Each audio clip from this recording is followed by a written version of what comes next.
আসসালামু আলাইকুম। আজকে আপনাদের জন্য একটা নতুন রেসিপি নিয়ে আসলাম, একটা নতুন ভিডিও। মাত্র ৩টি উপকরণ দিয়ে সহজেই বাসায় বানিয়ে ফেলুন একদম দোকানের মতো কনডেন্সড মিল্ক। প্রথমে একটা প্যানের মধ্যে আমি ১ কাপ দুধ নিয়ে নিচ্ছি। আমি এখানে খাঁটি গরুর দুধ নিয়ে নিয়েছি। আপনারা চাইলে গুঁড়া দুধ গুলিয়ে পানির সাথে ১ কাপ করে নিতে পারেন।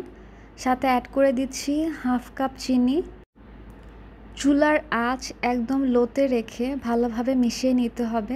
মিশাতে দেখা যাবে একটা টাইমে কালারই চেঞ্জ হয়ে গিয়েছে। তখন দেখা যাবে যে দুধটা একটু ঘন হয়ে গিয়েছে চিনির কারণে।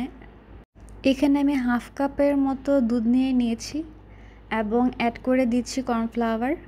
এখানে আমি 1.5 টেবিল চামচের মতো কর্নফ্লাওয়ার ইউজ করলাম এবং এটাকে ভালোভাবে মিক্স করে নিতে হবে যেন কোনো রকমের কোনো লাম্পস না থাকে। আপনারা চাইলে এখানে দুধ ইউজ না করে পানি ইউজ করতে পারেন, কিন্তু দুধ ইউজ করলে যেহেতু কনডেন্সড মিল্ক এটা ভালো হবে।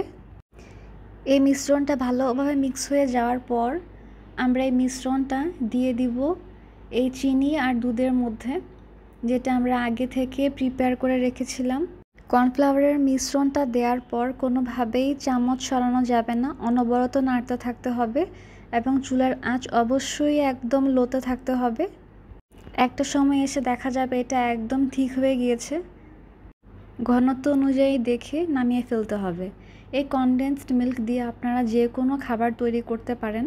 যে কোনো ধরনের ডিজার্ট টাইপের খাবার বানানোর সময় আমাদের কনডেন্সড মিল্ক ইউজ করা হয়।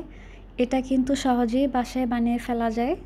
যারা কখনো আগে এই রেসিপিটা ট্রাই করেননি কনডেন্সড মিল্কের, অবশ্যই ট্রাই করবেন। দোকান থেকে যে আমরা কনডেন্সড মিল্কের ক্যান কিনে নিয়ে আসি সেখানে কিন্তু ডালডা ইউজ করা হয়। এখানে কিন্তু আমি কোনো রকমের কোনো তেল ছাড়া এই কনডেন্সড মিল্কটা প্রিপেয়ার করলাম আপনাদের সামনেই। এটার থিকনেস দেখেই আপনারা কিন্তু বুঝতে পারছেন যে এটা একদম দোকানের কনডেন্সড মিল্কের যে ক্যানে পাওয়া যায় ঠিক সেম সেই রকমটাই হয়েছে। আমার ভিডিও এবং রেসিপি ভালো লেগে থাকলে আমার চ্যানেলটি সাবস্ক্রাইব করবেন এবং ভিডিওটি শেয়ার করবেন। ধন্যবাদ।